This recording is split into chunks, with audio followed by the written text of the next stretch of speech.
এই যে এটা হলো পাওয়ার গার্ডের 650 VA মেটাল বডি। তো এটা যাচ্ছে হবিগঞ্জে, ভাইয়া দ্বিতীয়বারের মতো অর্ডার করেছেন তার বন্ধুর জন্য। তো এটা আমি যে লিথিয়াম ফসফেট এটার সাথে কানেকশন দিয়েছি, লালের সাথে লাল, কালোর সাথে কালো তার, এবং পেছনে যে ড্রিল মেশিনটা কানেক্ট করেছি। আমি এখন পর্যন্ত এটা কারেন্টে লাইন দিই নাই, অর্থাৎ এসি ইনপুট দিই নাই। তো এই পেজ চালু করি, এটা কয়েক সেকেন্ড ধরে রাখলে পেজ চালু হয়ে যায়। তো এই যে ব্যাকআপ মোডে আছে, আমি রিলটা লোড দিচ্ছি,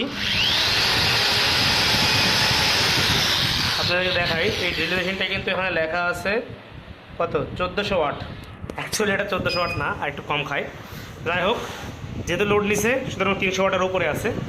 আমি এখন এটা এসি লাইনটা দিব, এই যে এসি লাইনটা এখন এখানে দিয়ে দিচ্ছি, আপনারা খেয়াল করেন।